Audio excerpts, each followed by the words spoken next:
the oldest part of space. Shockwaves that had once threatened to destroy the universe itself were now being focused only on the two fighters battling on Beerus' planet. The Super Saiyan God and the God of Destruction were having their long-awaited rematch. Elder and Supreme Kai watched the battle through their crystal ball, dreading the thought of the pair going too far like last time. Shin having a look of melancholy on his face as he watched the two battle, feeling his lack of power weighing on his mind. Whis stood on the sidelines, carefully watching every movement his two students made, but he knew that this fight was soon about to reach its end.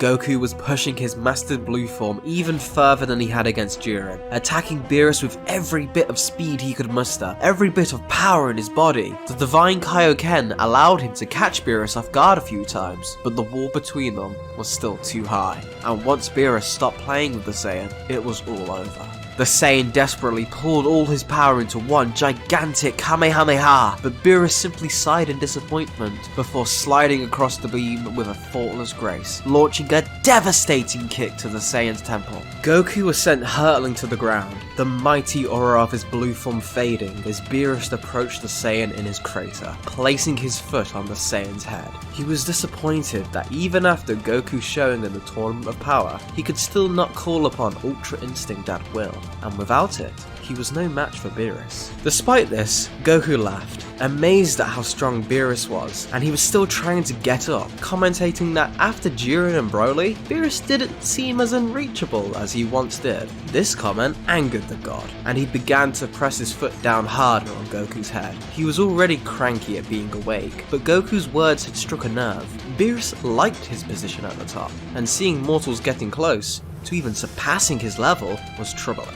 He still wanted a rival, he wanted a good fight, but the thought of him eventually being left behind in power and his authority having no weight frightened him. Still, at least when it came to Goku, it seemed that he still had a long way to go. Whis broke the pair up, deciding that this display was enough for today, and that asking Goku to perform Ultra Instinct would never lead to him using it. Thinking about how to turn it on meant his thoughts were too preoccupied to use it.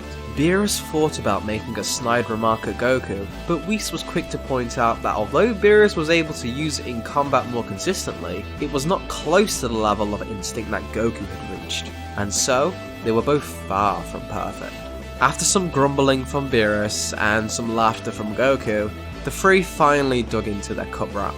On Earth, however, similar shockwaves to Goku and Beerus' fight echoed across the planet, but with a different, more menacing sound, the sound of thunder. The shockwaves reached a fever pitch as a gigantic man arrived in the outskirts of Satan City in a rainbow-coloured beam of light. The stranger's wild red hair blew in the wind as he began to move towards the city, his every step causing a strike of lightning in the sky. Inside the city, another kind of chaos was raining down. An in-progress heist was being thwarted by not one, but two of the greatest heroes ever known to mankind. The Great Saiyan Man and the Great Saiyan Woman. Thanks to Piccolo taking care of Pan, Gohan and Videl were able to have a date in the first time in what felt like forever. Spending the day going to a movie, shopping, and now even managing to stop some crimes in their costume. The day had been something Videl needed, and with Pan getting older, she felt it was a good time to slowly begin her training once again, especially now that Gohan was taking that side of things more seriously too. Gohan even joked that the sudden thunderstorm was a great way to time their poses. Videl asked if Gohan was really alright taking the time to do this, as with his training, work, patrolling, on top of being a father, he seemed to be burning the candles at both ends. Gohan, however, responded with a smile, as although managing everything was tough, it let him finally do everything he wanted to do. Learning a bit of time management was an easy price to pay for that. The couple's conversation was interrupted, as the seemingly harmless thunderstorm erupted into a burst of lightning that shot down near Videl's father's house. Inside, Mr. Satan was cowering behind a sleeping Majin Buu, while the red-haired stranger from before stared intensely at the champ. In a voice as deep as the thunder outside, the stranger explained that his name was Ford, God of Thunder, and the mightiest in all the 9 worlds. He had been to Earth centuries ago, and had enjoyed his time there, given mead and women as he slew dinosaurs and monsters for the people. they had declared him their hero, but in his absence, he had been informed that the planet no longer remembered him, that the mighty Thor had been replaced by Mr. Satan. Thor declared an open challenge to the champ, wanting a gigantic battle to prove who truly was the strongest. Mr. Satan, however, was terrified, coming up with the excuse that since Thor didn't have a manager, he wouldn't sign up for a fight against a no-name amateur.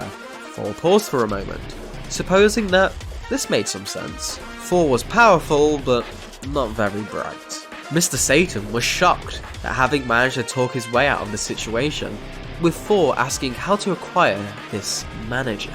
Unfortunately for Mr. Satan, a sharply dressed man, followed by Mr. Satan's own manager, entered the room almost on cue. The man explained his name was Mr. Man AR, and that he had already set up the battle in advance, with Satan's own manager holding up the documents, a hypnotized look on his face. While Thor was confused, he was excited that it seemed things had worked themselves out, deciding to fight immediately, throwing a punch towards Mr. Satan that would have killed him instantly, had Gohan not intercepted the blow in the nick of time. Thor was angered at his battle once again being interrupted, while Gohan, followed by Videl, performed their entrances. After the poses were done, the God of Thunder clapped in excitement, as it seemed to him that these must be strong warriors who understood a good introduction. Quietly thanking Gohan and Videl for saving him, Mr. Satan declared that Thor must have to battle his #1 pupil to prove that he would be worth fighting. Gohan agreed and instructed Videl to take Mr. Satan to safety, as just that one block punch was sending shivers down the young Saiyan's spine. While the mysterious Man AR tried to interject, Thor quickly brushed him aside, eager to battle this new foe who had managed to block one of his punches. Gohan tried to fly to the outskirts of the city, but Thor overtook his speed and backhanded him back into the street. He declared that this battle must have an audience, and any further attempts at flaying would result in more than a love tap. Gohan decided he'd just have to try and end this as fast as he could, powering up to his ultimate form and attempting to knock Thor into the air with a sudden uppercut. Thor's chin was knocked upwards, but he did not move, instead letting out a hearty laugh that this boy could strike with such force. Thor then returned the favour, launching an uppercut of his own that sent Gohan flying into the sky.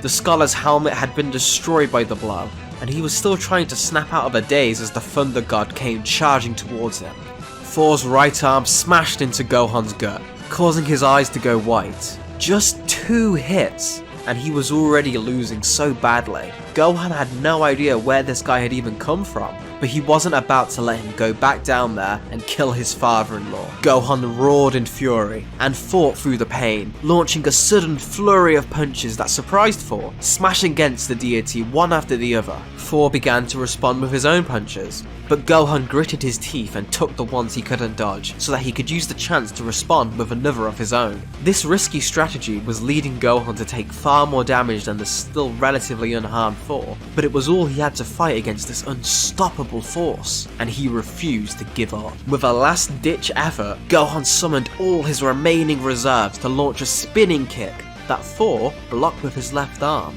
Gohan quickly responded by using his momentum to send a punch towards Thor's face, which the god blocked with his right arm. Although those 2 hits had been blocked, the Saiyan hybrid saw his opening now, and used his free hand to fire a one-handed Kamehameha at point-blank range, engulfing Thor in a gigantic explosion. But Thor emerged from the smoke, slightly tinged by the blast, but smiling at Gohan with an earnest glee. He was amazed that Earthlings had gotten so strong in the time he'd been gone, and asked the boy for his real name. The exhausted Saiyan was too shocked at his attacks seemingly having no effect to respond at first, but explained that his name was Son Gohan. Thor declared that Son Gohan the Great shall have songs sung of his warrior spirit for eons to come, as he began to reach for the hammer that was hanging from his belt. Sparks were crackling in the air,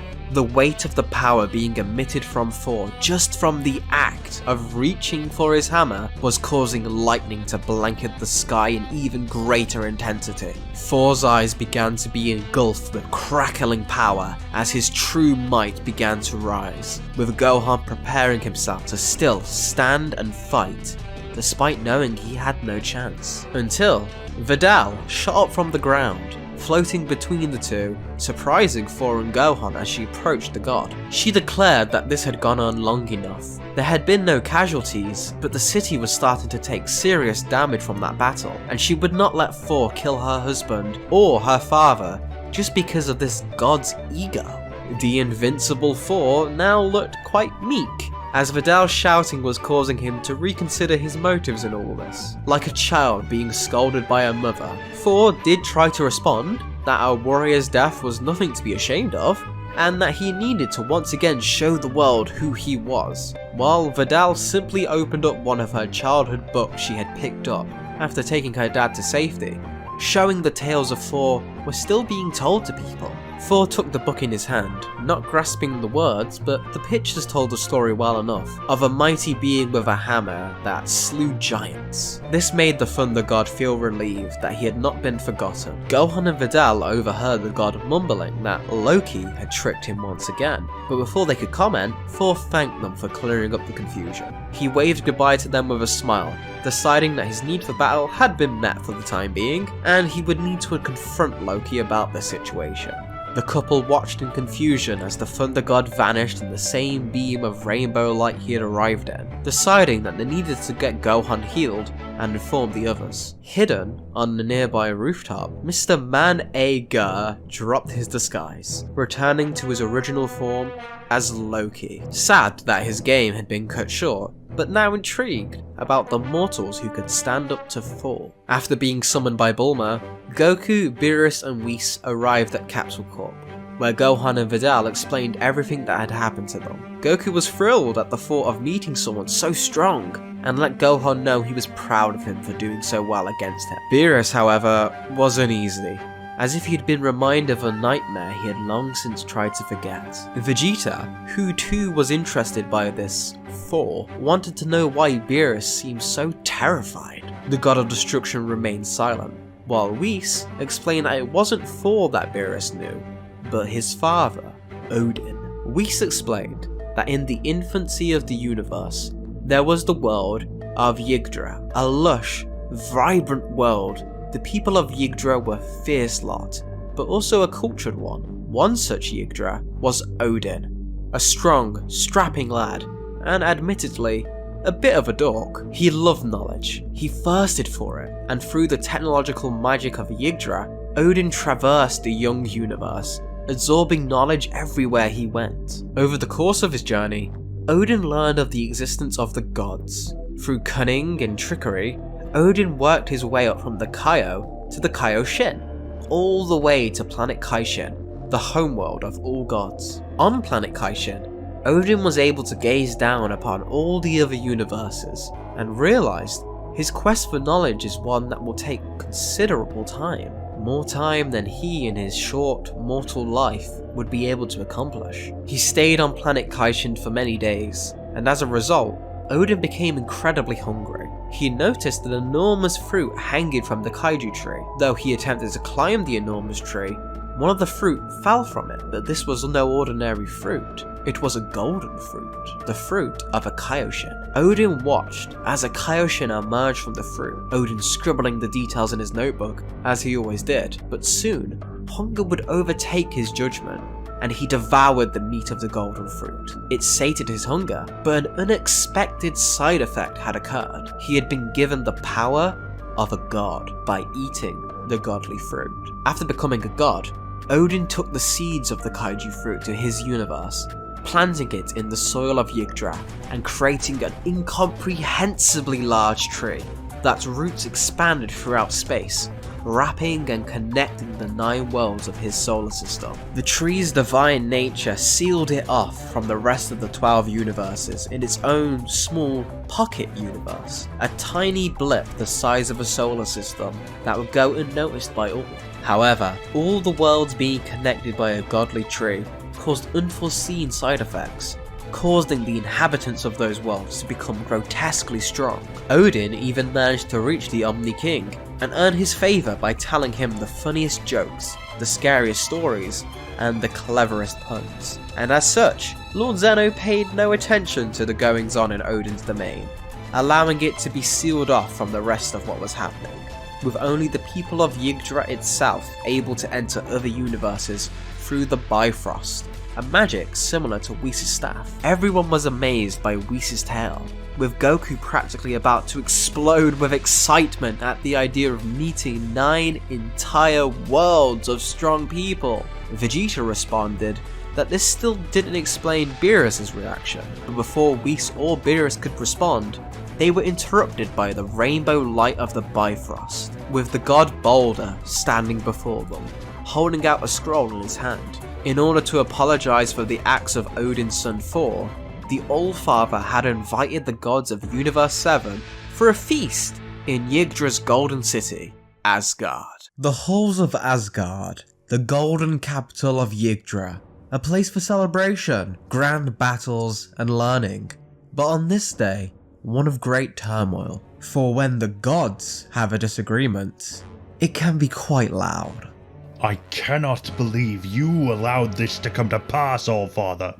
The misdeeds of Thor should not allow our laws to be tarnished. Ever since Thor had returned to Asgard, the tale of his battle on Earth had quickly spread, partly due to Thor boasting as much as he could.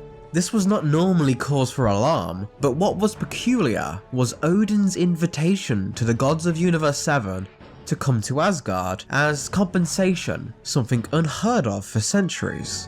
Tyr, the god of war and lawmaker of Yggdrasil, spoke aloud what many of the gods were thinking themselves, that inviting a god of destruction into their home could bring nothing but trouble. Come, dear Tyr. Surely you of all people can understand Odin's desire to make amends? Why, I had always saw your missing arm as a beautiful reminder of the price of fair play. Thou darest to... Odin sat in his grand throne, watching the bickering. Or so it seemed, as the Allfather was actually fast asleep. The quick-tempered Freya, wife of Odin, gave her husband a slap to the back of the head, quickly waking him up in shock. The other gods stopped their arguing, as to them, it seemed that Odin had just leapt out of his seat in a burst of fury, while in reality, the still quite bored Odin had to rely on his raven's whispers to inform him of what had just been discussed. Satisfied with the information, Odin waved his hand dismissively, a childlike playfulness showing in his mannerisms despite his aged features. Enough! Bickering like small children. Calm yourself, my friends. The actions of Loki and my son Thor are unfortunate. However, they also bring forth opportunity.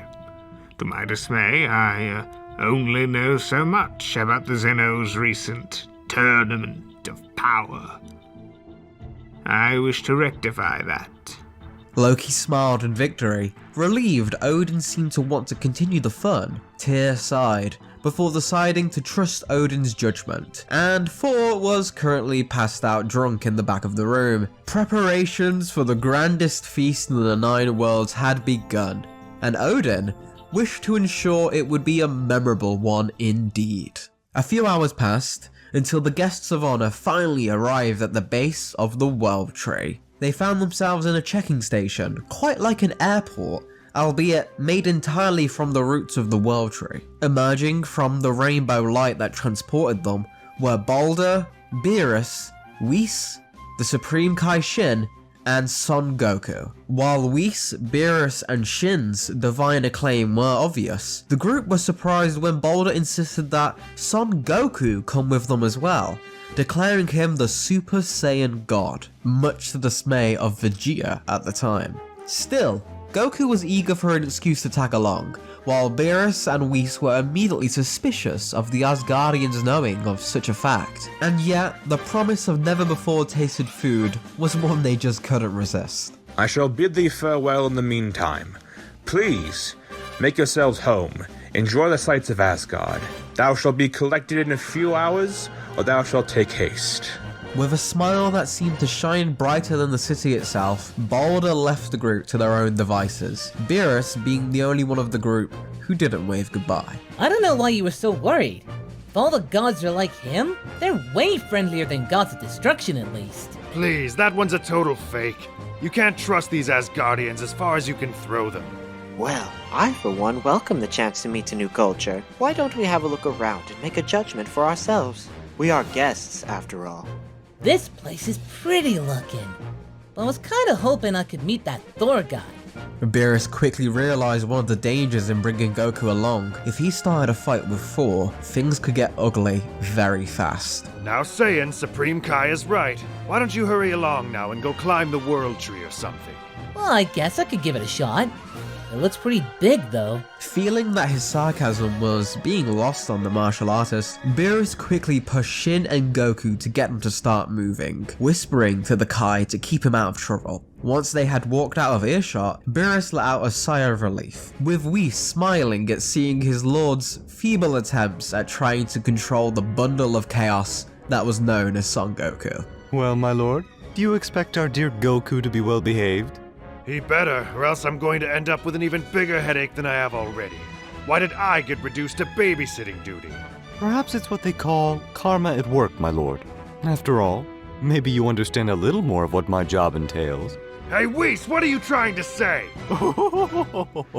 Nothing at all, my lord. Goku and Shin had travelled throughout Asgard, with Shin being amazed at the level of architecture and culture on display everywhere they went. Halls dedicated to weapons and warriors drew Goku's eye, although he was curious why he never met any of the strong warriors mentioned in the tales while he was in Otherworld. Shin surmised that perhaps they had been sent to the afterlife of their native universe, but was unsure about what universe that would even be. He'd only just learnt this pocket world existed. He had no idea to fathom the true origins behind everything, beyond what Whis had told them. It says here they went to Valhalla? Valhalla, Hall of the Slain, where fallen warriors are brought by mighty Valkyries to eternal celebration and combat. Well, that certainly sounds like Otherworld, though I can't say I've ever heard of mortals being escorted by Valkyries. Yeah, I don't remember that. And I've been there twice. Two teenagers, who had been following the pair for a while now, perked up their ears at the conversation, with the tallest one now deciding to butt in. You've been to Valhalla? Stop lying. The dead can't come back. Least I don't think. Huh? Well, sure they can. At least in our universe. Even without a wish. I used a day pass.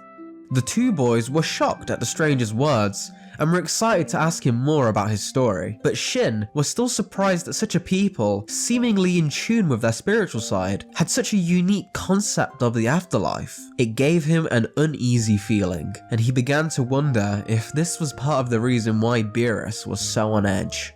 So then my grandpa pulled out my tail. But it was okay, since he was really just helping me. That was after the mummy and the vampire. Whoa! Dad only talks about how great he is. Grr, I'm the mighty Thor! Bam, giant! Wah! Goku and Shin were taken aback at realizing they had been speaking to the children of Thor, with Goku excitedly jumping towards the kids. Your dad's Thor! He fought my son, and I hear he's really strong. Well, Father is the strongest in the 9 worlds. But don't go thinking you can get revenge for your kid by beating us up. We're pretty strong too. Modi, however, with slightly more common sense, decided to pull his brother's attention to the man standing in the Hall of Warriors, the beautiful Balder. Here, to collect his two guests, for the feast was about to begin. The mess hall was even larger than the Hall of Heroes, than any other building Shin and Goku had been to. Tables and footstools, open fires and live cattle, mead barrels the size of houses, and cups just as wide. This was where gods feasted, an honor few would ever live to see, a magical place. Yo, little Beerus! Saved us a seat? Beerus felt ready to eradicate the Saiyan from existence after seeing everyone in the hall turn to him, before they quickly resumed their merriment, unbothered by the impolite Saiyan. Beerus felt relieved that the Asgardian seemed to be just as lacking in manners as Goku, and was about to begin his meal, but he caught a glimpse of Odin, the old man's one eye focused on the Saiyan. The god of destruction felt his suspicions begin to be confirmed, and was ready to act should the need come to it. Before anything else could come of the fort, Whis had stolen the plate of meat Beerus had picked out while he was lost in his thoughts. Whis, it's not like there isn't plenty to go around. My apologies, my lord, but you really shouldn't let your thoughts dull your instincts like that. Beerus grumbled, but realised that Whis did have a point. Perhaps his history with Odin was warping his judgment. The food and ale smelled delightful, despite looking rather messy. He should enjoy himself. Who cares what that old fool was up to? Goku sat down, devouring as much as he could alongside Beerus. Shin was the most reserved, as even the elegant Whis was still somehow outpacing even the two godly eaters, despite his movements never being able to be seen. Odin, however, was intently listening to one voice among the cacophony of sounds in the hall, the head of Mimir, his trusted advisor, who, well, was just a head. 'Tis the spiky-haired lad, the Saiyan from the Tournament of Power. He seems well-spirited, with a gut fitting even one of our greatest warriors. If what your ravens have brought us is true, as it always is, then this Saiyan was able to achieve a power not even the gods can reach.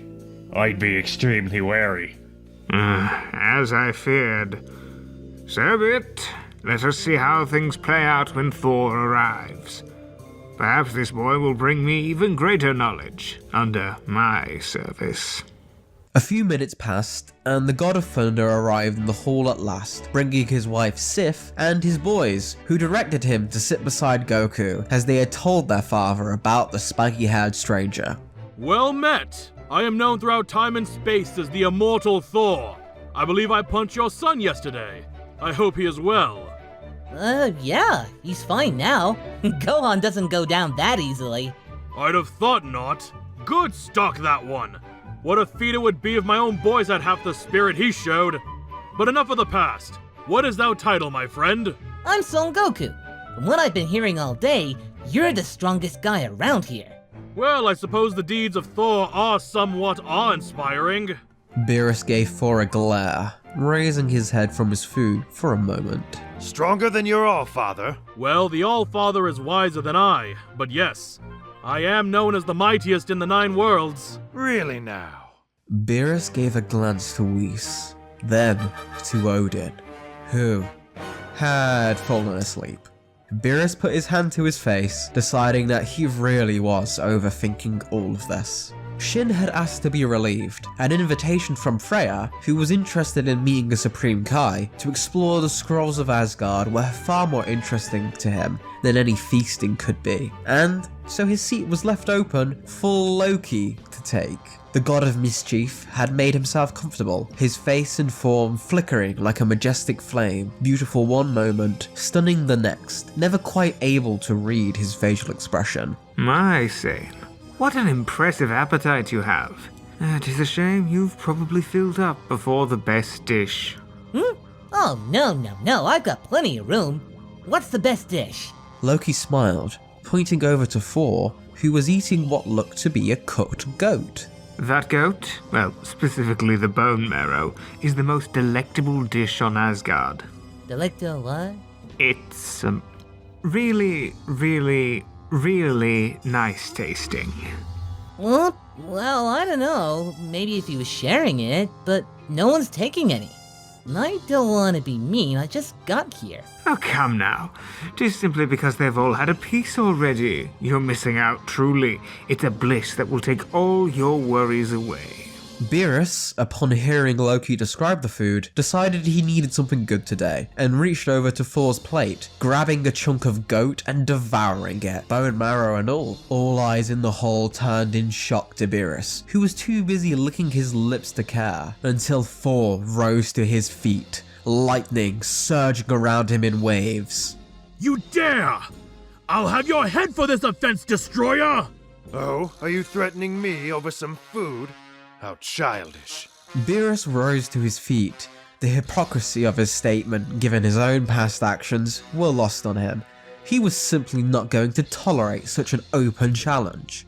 Goku, confused, turned his head to Loki, asking why Thor was so angry. Loki explained that Thor's goats can be revived, completely healthy, so long as the bone marrow was left intact. Now he's afraid Tooth Grinder will be missing a leg. Hey, so you were trying to trick me? No, I was telling the truth. They really do taste quite nice.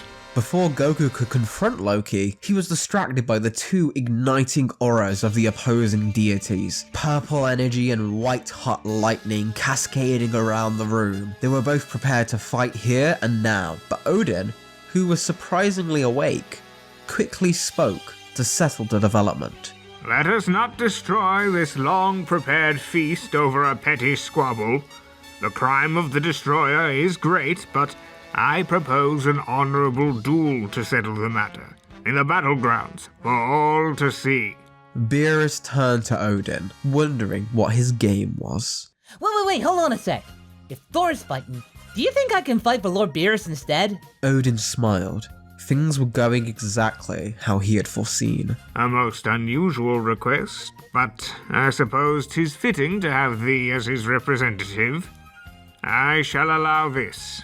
Before Beerus could respond, things were already in motion, and with a single tap of his staff, the trio of Whis, Beerus, and Goku were teleported into the divine battlegrounds of Asgard. The spectators rested atop a grassy hill as the fighters stood on a rocky coastline just below it. Goku was amazed at being teleported as a group without needing physical contact, but he was more focused on the fact that his battle with Thor could finally begin. You ready to get started? Thou were not the one who deserved my rage, but very well.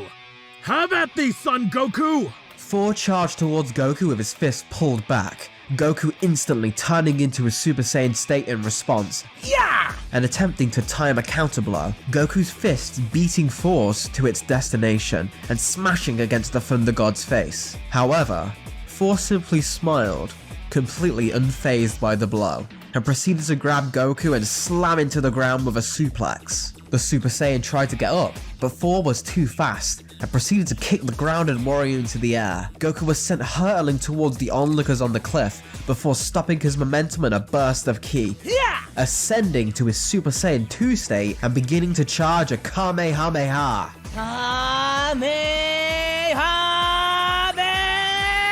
Thor looked at the fighter, remembering the move from when Gohan had used it on him. He posed defiantly, goading Goku to fire. However, just as Thor blinked, Goku had vanished, the Asgardian turning his head to the blue and gold glow now directly in front of him. Goku transformed even further, now in Super Saiyan 3. Goku's instant transmission Kamehameha landed on target, but the Saiyan could see Thor's shadow in the beam, unfazed by the blast. Let's turn it up a notch then! Goku's Super Saiyan aura burned away in a red flame, causing the Kamehameha to explode with a sudden burst of power. Thor was in shock at the drastic increase, having no time to block given his relaxed stance. The blast sent the god crashing into the waves, with the spectators in shock, seeing Thor moved at all. The Thunderer emerged from the waves, letting out a bellowing laugh of joy at the display. Now this was what he was looking for. Finally, he could fight using his real strength. The deity reached for his hammer, and the world around them began to shake, as if it were afraid of the power being unshackled. Mayhap it is time I become serious then. A hammer? You're gonna fight me with that little rinky-dink thing? 'Tis no mere trinket, friend. Thou may like to change thy hair color. Mjolnir crackled with lightning, the shape-changing hammer assuming its massive battle form. But it is Mjolnir that favors a more modest shape when not in battle. Goku was amazed as 4 quickly closed the distance between them, launching a swing that just barely missed the Saiyan's face, but cracked the ground beneath them in 2 from the resulting lightning-infused shockwave. 4 kept swinging wildly, and while the blows were lacking finesse, the power and speed behind them sent chills down Goku's spine. Finally, 4 had seemed to find his groove, being a fighter who improved the more engrossed he became. He was quickly outpacing Goku, and as such, finally managed to strike the Saiyan with a vicious swing, catapulting the warrior into the upper atmosphere of the planet with a single blow. The only thing that kept Goku's torso attached to his body was a defensive transformation into Super Saiyan Blue. Just before the hammer made contact. Groggy from the blow, the martial artist barely managed to register that he was still being sent upwards, and would have kept going into space had he not teleported back down beside 4 on the ground. That was a close one! Just how heavy is that hammer? Mjolnir is beyond the comprehension of mere mortals and even the gods. I've had to lift a real heavy hammer before, and a heavy sword.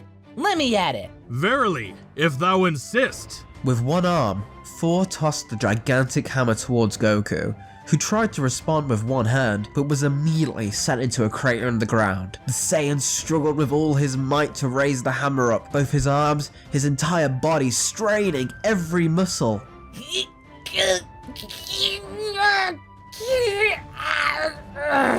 And still, not even a budge. Goku wiped his brow, amazed that 4 could wield such a weapon, and somewhat understanding why it would take a couple of swings to get into the rhythm of wielding such a thing. He even began to doubt that Jiren or Broly could be able to wield the weapon with as much ease as 4. Still, all this only made him more eager to try out an idea he had had. I guess something like that's not my style, but I'm no stranger to using something as an extension of my fighting. Goku reached into his gi and pulled out an old friend. The Power Pole. Something he had brought after hearing Gohan's warning of 4 wielding a dangerous weapon. Goku readied the staff in a fierce display of finesse, punctuated by a sudden explosion of his aura. Kaioken! The Kaioken was on full display, and Goku was ready to go all out.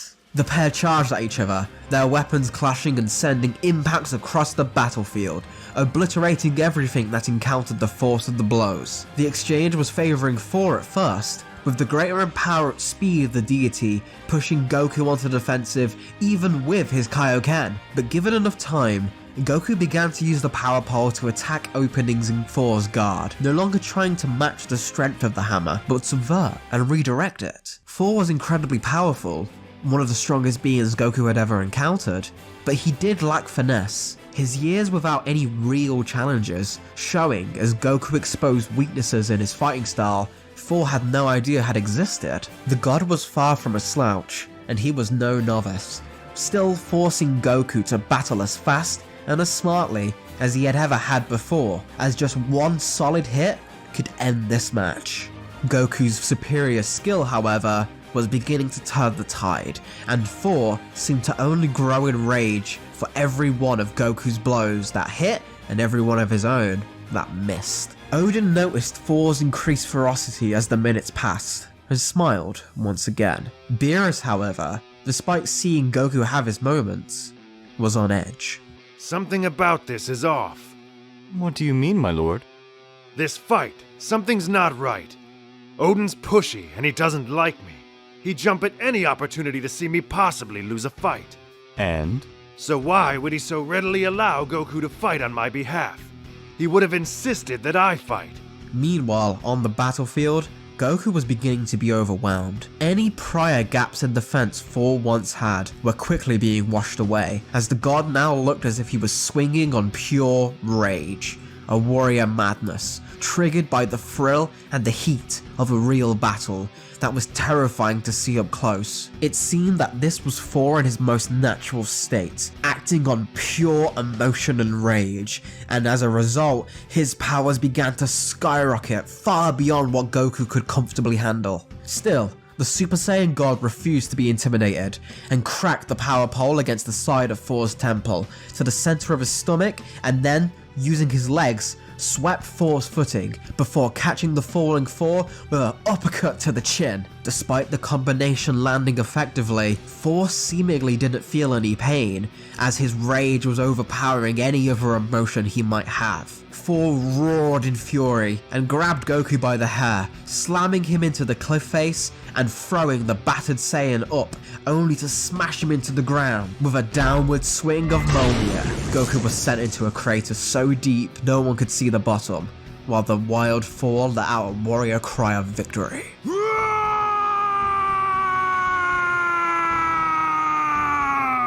Odin clapped, as did the other Asgardians, while Beerus and Whis waited. They had seen Goku in this hopeless situation before. They knew something else could be born.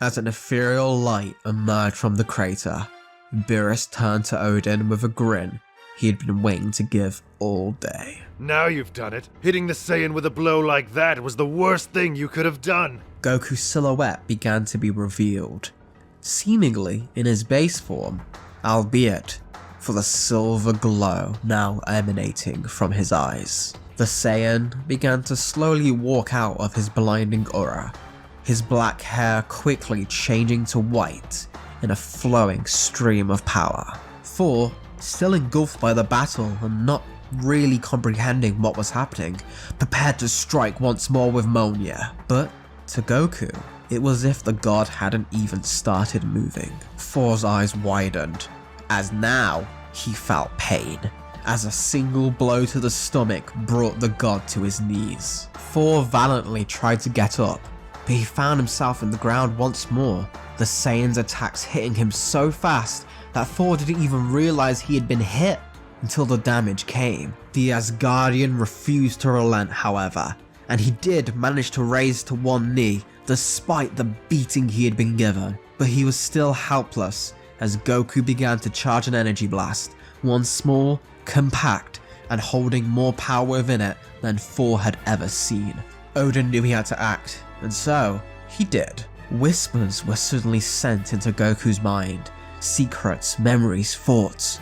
The clarity of Ultra Instinct was disrupted, and as quickly as it came, the power vanished into the wind, Goku's hair fading to black, and his eyes returning to normal, before all the pain and stress of his form and the battle overwhelmed him at once, leaving Goku to fall helplessly to the ground, unconscious. Despite this sudden development confusing the spectators, Thor himself was too lost in the battle to pay it a second thought, assuming this was just the last-ditch effort of a mighty warrior. Given enough time to regather his strength, the injured Thor lifted Mjolnir above his head before bringing it down to crush the Saiyan. And he would have, had Beerus not caught the hammer, now standing in between Thor and the fallen Goku.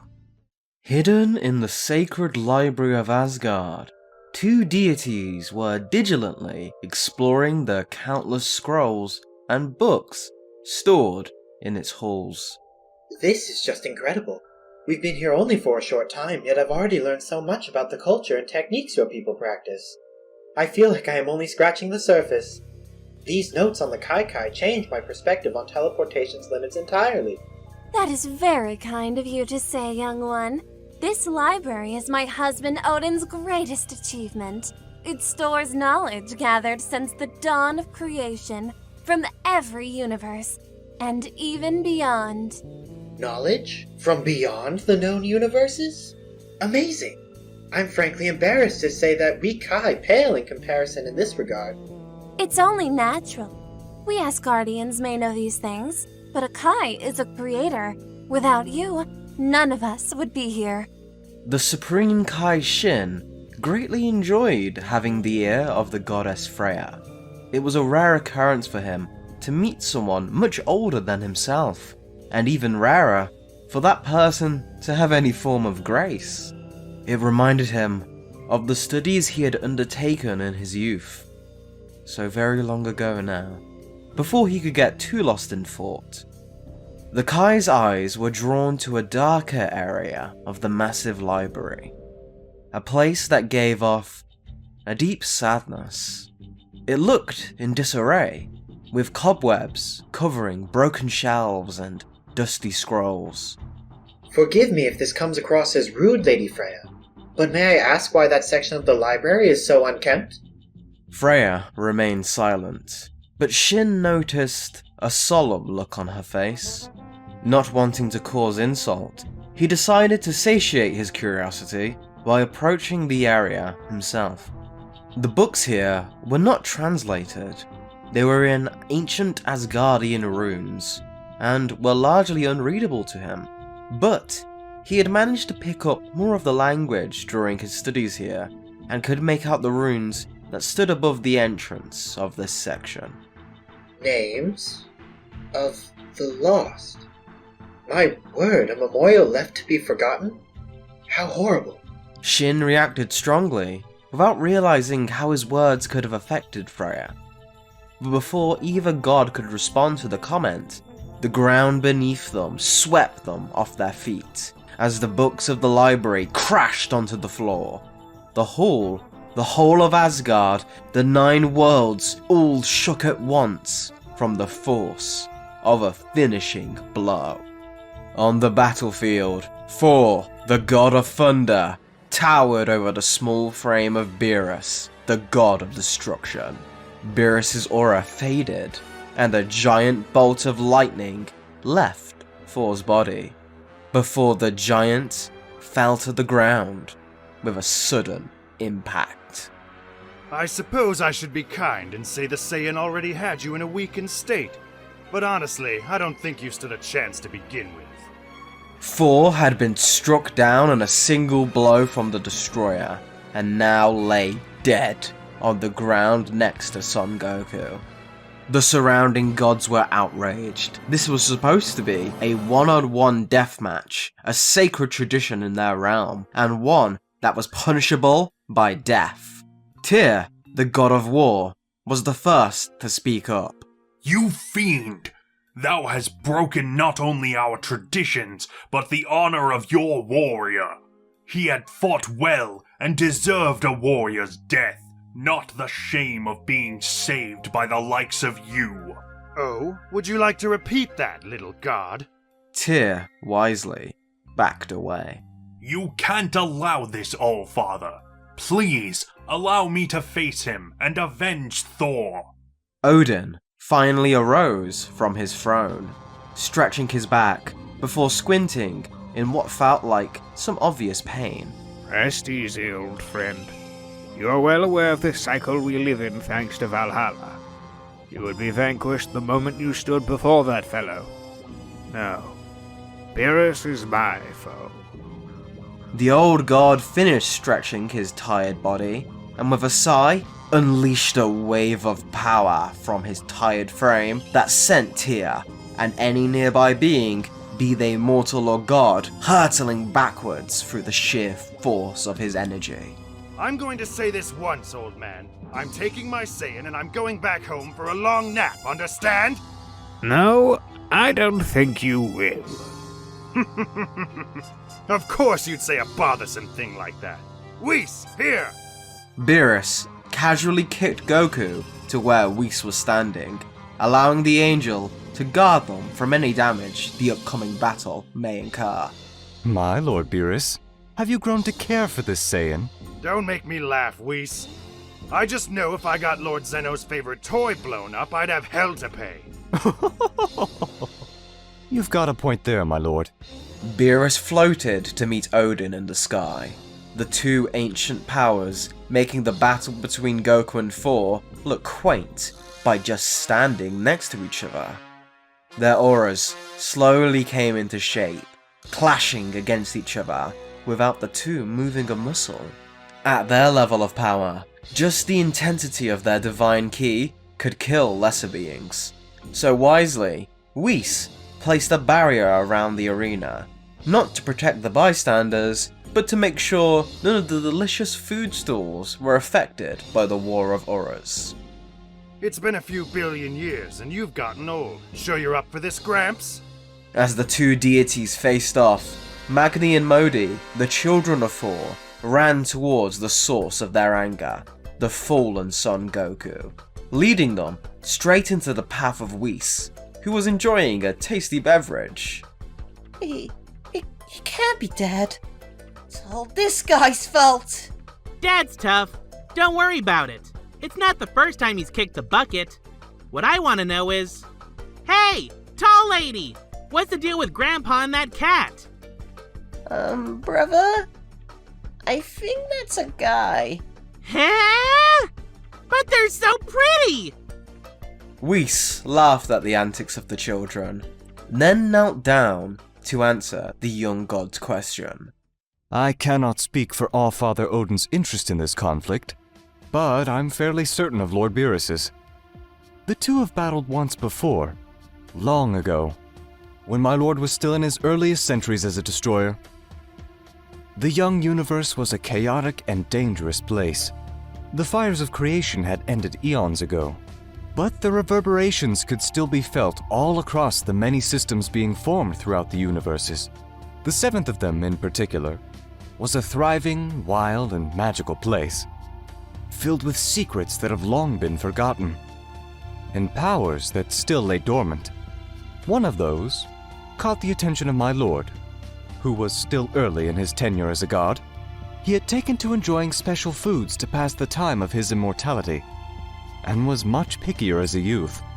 He would refuse any food that didn't at least have some type of myth associated with it, leading many cultures to start including food celebrations in their holidays, just so they could have an excuse to appease the hungry destroyer.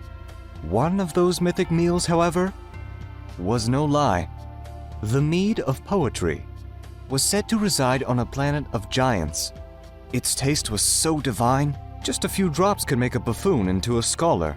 A whole glassful could give an insight into the rhythm and rhyme of the universe itself. My lord didn't really care about any greater knowledge, but the idea of the taste of such a thing made him seek it out. We arrived on planet Easts and ventured into the snowy wasteland in search of some of the locals, who could lead him to the drink he so desired. I assure you, Lord Beerus, my staff is not picking up on any signs of life on this planet. I'm afraid we've reached yet another dead end. No, it has to be here. The Oracle said so. At least I think so. It's been a few years since we started searching. The details are a bit fuzzy. You really should rest more, my lord. Sleep does wonders for the mind. Ha! Please, Whis. I'm a god in my prime. There's no need to sleep. I have things to eat and people to battle. After that, I'll let you pick the alarm clock. Very well, my lord. The two continued to trek through endless snow, despite their great speed. Searching every inch of a snow-covered planet still took a while. However, just as things were seemingly hopeless, and Beerus was about to just blow up the rock and be done with it, he noticed a giant sitting by a pot of what seemed to be ale. Yo, you there, big fellow! You wouldn't happen to be guarding the mead of poetry, would you? Yup, I am. Aha! See, Whis, you should trust my judgment. Otherwise, I'll destroy you. Very well, my lord. Beerus approached the giant. Now that he was on the ground, he could see just how big the behemoth really was. Towering over mountains, with the pot of mead that nearly came up to his chest. Now, in case you weren't aware, I'm the god of destruction of this universe. The mighty and handsome Lord Beerus. It would be wise of you to allow me a taste of that drink so I'll stay in a good mood. Why are you in a bad mood, mate? No, I mean I'll stay happy like I am now. Happy. And not in a mood to break things like this planet. Never seen no one break a planet before. It's quite easy for someone on my level. Now again, would you please give me a drink of your mead? Don't believe ya. Beerus turned to Whis, who was trying not to laugh at the events. The young destroyer was quickly losing what little patience he had. Listen, you oaf, I'm a god of destruction. I can wipe out this entire universe if I wanted. Now that's just silly. Here, why don't you prove it? You're that eager to die. The giant simply reached into his pocket and pulled out a small cat, holding it as gently as he could with his gigantic hands. He placed it onto the ground as it looked up at Beerus, smiling and meowing at what it thought was a fellow kitten. If you can lift my kitten, I'll believe you're who you say you are, and give you as much of my mead as you'd like. Beerus was going to destroy the giant and the kitten in that instant for the insult alone, but was stopped by Whis, who thought that playing along would be a good test for the god in training. It was important to learn how to deal with mortals after all. Beerus sighed before deciding to play along. He'd be lying if it wasn't at least more interesting than flying around in the snow. He reached down with one hand and attempted to pick up the cat, only for it not to budge. Confused, Beerus tried again, this time using a bit more power. Still, nothing. Irritated now, Beerus used both his hands, unleashing another partial bit of his power. Nothing. Whis at this point was now howling with laughter. Silence, Whis. This is nothing. Watch! The Hakai Shin powered up. The world around them cracked. Continents flew off the planet. Lava from the core shot up from the ground. The entire system was being destroyed by the force Beerus was exerting. Yet still, the cat did not move, simply licking its paw. Seems like you was lying, if you can't even lift my kitten. Beerus was furious. He was humiliated, he was exhausted, and most of all, now he was even more thirsty than before. He had enough of this. No one spoke to him like that. It was more than enough reason to destroy a mortal. You'll get to see firsthand, fool. Now, have any last words? Yes. In fact, I do. The giant suddenly shrunk in size as a wind swirled around the figure. Beerus looking on in shock as the being's true form was revealed. I am disappointed to see a god reduced to a childish tantrum from a simple trick. You don't deserve a drop of my mead, and now I'll teach you how a true deity settles matters. Now, back in the present, Whis finished telling his story to the boys, though how much they were paying attention is unknown. As in the skies above them, Odin and Beerus had been engaged in a battle like no Asgardian had ever witnessed. The powers of destruction versus the magic of the old ways, distorting reality around them and threatening to break it before their very eyes. From this distance, it was hard to tell who was winning, the two figures moving at such speed that they became blurs, even to godly vision. That was how their first battle started, and ever since the outcome of it, Lord Beerus hasn't been the same. Though now, it's looking as if the tables have turned. Odin crashed to the ground, his face smacking into the stony soil.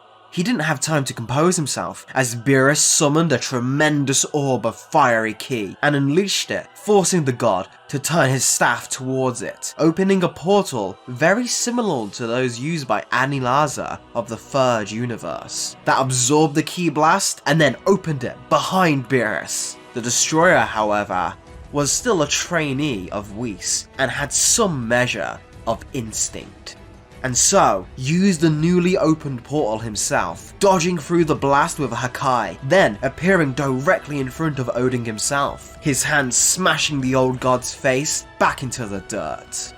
You've given me a decent workout.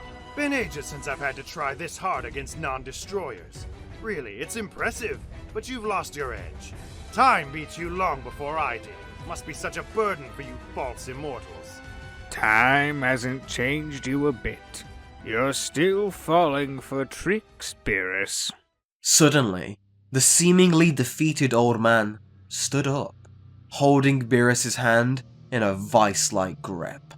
Beerus tried to move away, but Odin held it tighter, with such force that Beerus couldn't even focus ki into it. Then, in a burst of motion, he kicked Beerus away with enough power to throw the wind from the feline's chest. As the destroyer tried to shake himself out of the pain that overcame his body, he was stunned to see Odin revealed in all his true power, regaining the image of his youth, as if he hadn't aged a day. I have many enemies. The most powerful in the 9 realms will always be under siege. Unlike you, I do not care for people to live in fear of me. My children deserve to surpass their father. So I age. I pretend to be weak, to be mortal. But you shall know, Destroyer, that the boundaries of mortality are simply a choice for me. A robe to wear for comfort. And now, I choose to show you true divinity.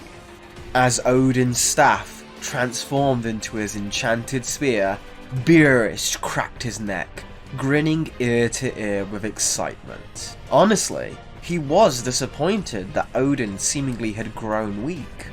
Now, this was his chance for revenge. For a real fight, where after all these years since he lost against Odin, he could finally go all out. Come then, All-Father, enlighten me. Back in the Library of Asgard, Shin had been trying to find a way to investigate what was causing such gigantic surges of energy. Yet it felt like the halls of the library had become a labyrinth. Are you sure this is the way we came? I don't remember us taking so long to explore here. Yes, I believe you may have just lost track of time. There is no rush. We can continue to study these halls as we please. As wonderful as that sounds, I really must go. Perhaps I should try to teleport. It'll be much quicker that...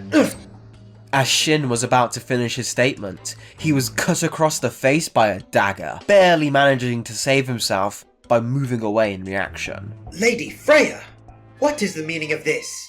You really are a fool. It would have been so much simpler if you stayed quiet and read your books. The beautiful goddess transformed into the god of lies, Loki. He'd been disguised the entire time. The whereabouts of the real Freya had been unknown, but Loki's powerful magic had made it a simple task to fool the Kai. Shin was terrified, but now knew something had been wrong the entire time. This entire trip must have been a trap, and they'd fallen for it.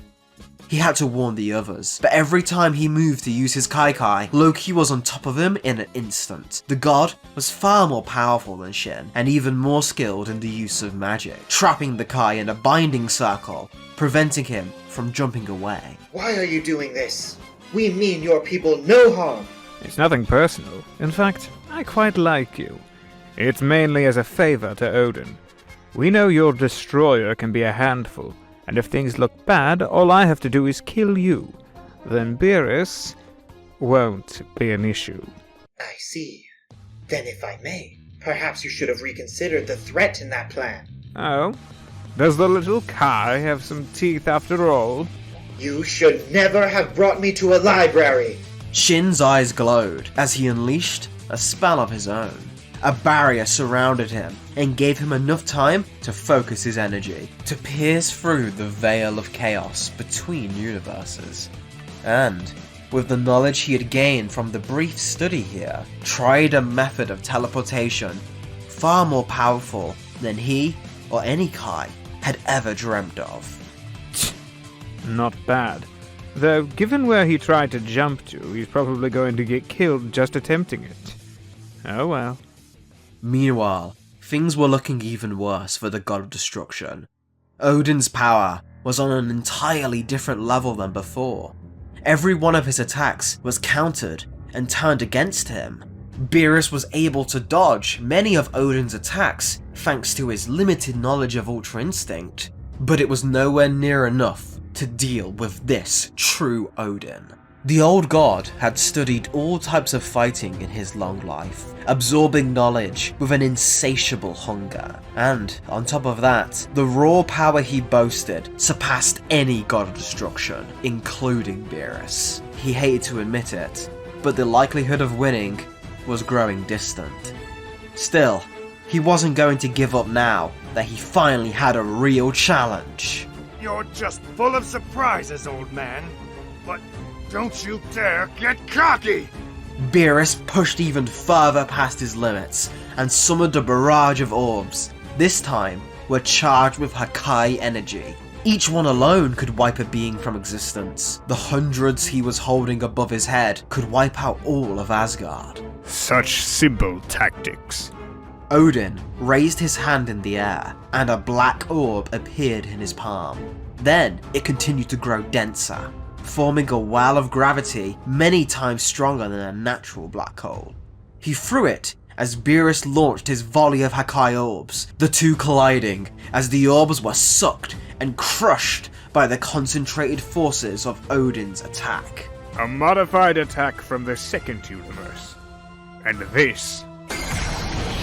Odin appeared behind Beerus, who tried to respond with a spinning kick aimed at the Allfather, only to be met with a punch to the face, not being able to react at all to the blow. A technique from Universe 6's assassin.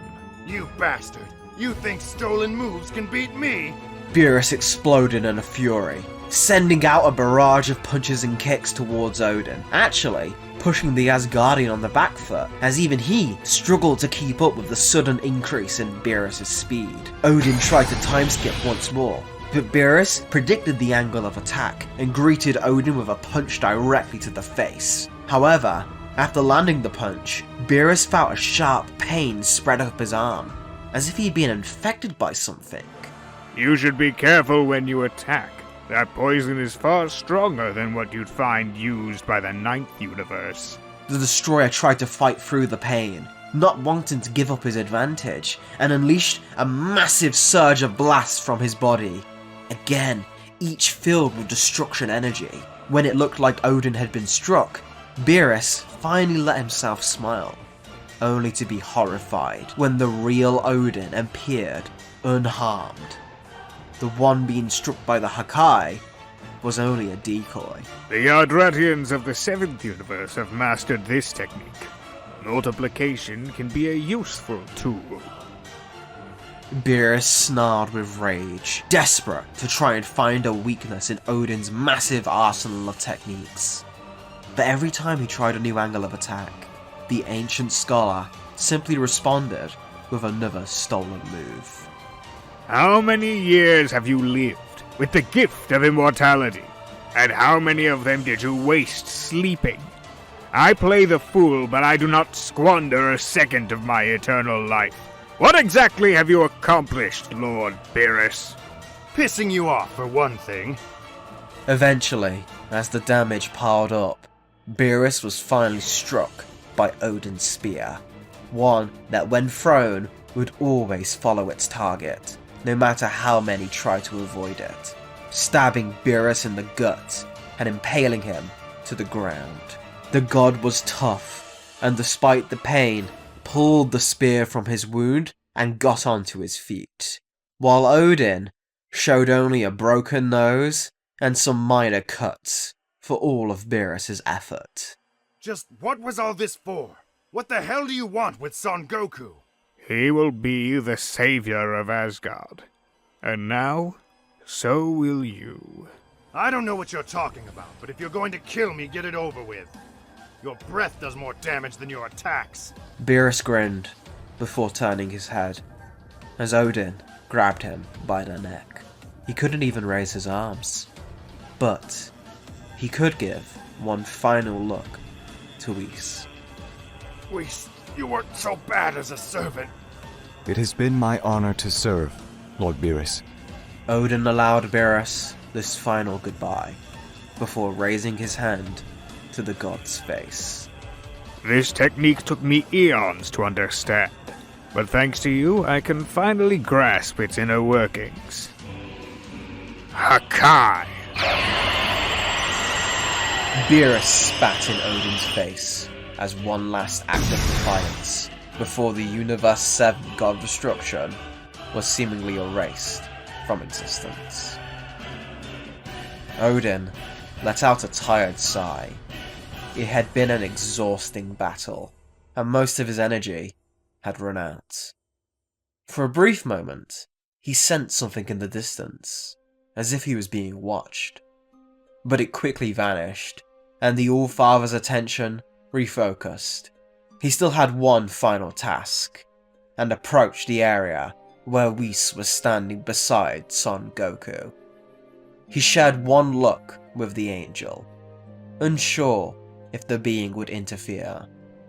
But Odin understood that above all, no matter what, the angels would never meddle in the affairs of the universe. Now then, it's your turn, Goku, champion of Universe 7. Hakai!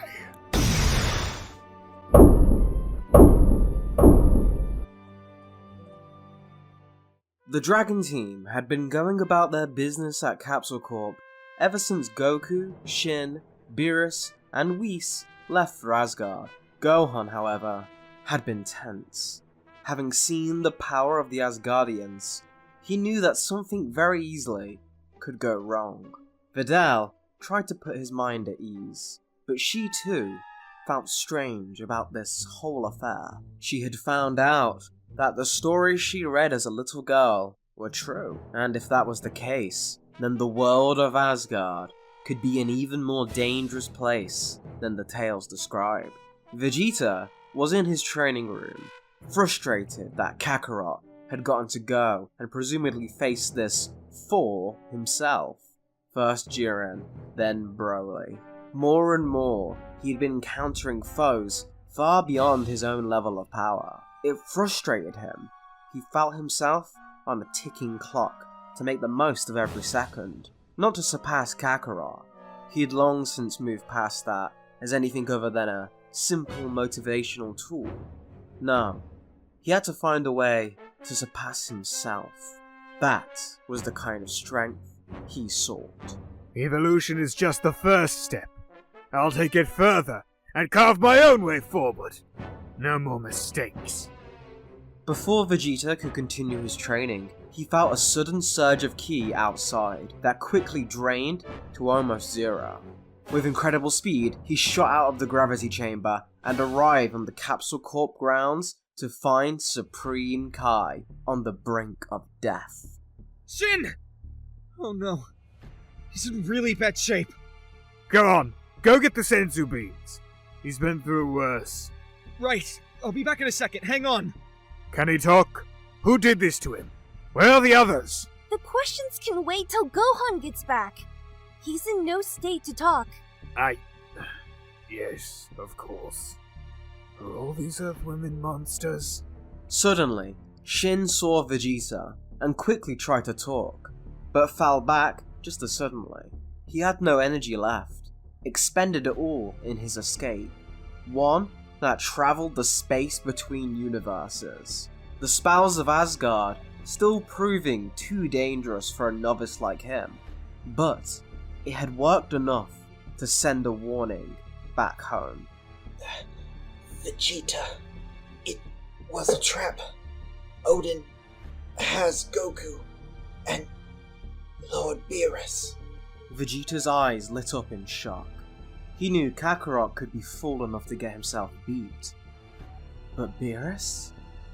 The Saiyan Prince felt the briefest tinge of fear in his body. A few hours passed, and Shin landed on another world once more, dropping to his knees. But this time, he was able to stand up again, tired but uninjured and ready to fight. Behind him, Gohan and Vegeta had their hands on his shoulders, giving the Kai the energy he needed to make such a big jump without any risk of injury. This is incredible! We're in Asgard! Like, really Asgard! Oh, this is cute. I never get to see you, fangirl. Says the man in his superhero costume. Hey, so are you! Disgusting. We haven't got time for this flirting. Didn't you listen to what the Kai told us? Right, we're just breaking the tension. It's still so hard to believe that my dad and Beerus could lose. It's quite alright, Gohan. I wouldn't have believed either had my escape not let me see it with my own eyes. Once Shin had been healed with the Senzu beans, He had explained everything that occurred to the group. The spell he used to escape from Loki had been incredibly powerful, but unstable, and initially, he hadn't jumped to Earth. He had in fact teleported to the battlefield when Odin was about to destroy Beerus. Yet just that one jump had left him paralyzed in pain, just a hidden spectator watching a god of destruction and then a Super Saiyan god perish. He feared for his own death at seeing Beerus die, as he was all too aware of the link between them. However, he had never been sure if that applied to Beerus being killed. A god of destruction being defeated was never normally a concern. Still, the method of Odin's attack seemed different from a true Hakai. Not wanting to waste this chance, when he had sufficiently recovered from the initial jump, he harnessed every bit of energy he could, and was sent hurtling through the dimensional barrier, landing in Universe 7, where he was saved by his friends. Shin had informed them all of the situation, and with no time to spare, acting only on a hunch that Goku and Beerus even had the possibility of being alive. Taking Vegeta and Gohan was the obvious move, but Videl had pleaded to come with them. She'd been instrumental in saving Gohan from Thor, and with her being the only one with any sort of knowledge of these Norse myths, the group decided that having her would give them at least some advantage against the tricks of Odin. So, Gohan's wife, where do we find this Thor? Oh, I don't know, Bulma's husband. Why don't you try that again and use my name? Just where can we find their base? Does your book tell you? Say the magic word. Please. Oh, no problem, Vegeta. It should be... there's a couple of different interpretations of it, but by the foot of the World Tree. So we just need to find a giant. By just looking up, the quartet saw the giant tree in the distance, and at its gigantic base, the golden castle of the Allfather. Well, that was a lot easier than I thought. Let's get this over with. Right. As the four blasted off, Gohan flew back a little, currently staring in awe at his wife. I've only ever seen Bulma and my mom put Vegeta in his place like that. That was... You're just amazing. You live with my dad long enough. You know how to deal with big egos. I don't know how Bulma and Chi-Chi cope, but that's why I'm so lucky to have you. Gohan blushed as Videl kissed him on the cheek, and after a few minutes of flying, they closed in on the main grounds of the castle. Inside the castle, Odin rested in his personal chambers. Beerus had been formidable, and though he was able to score a decisive victory, it had been no easy task. Still, his gamble had paid off.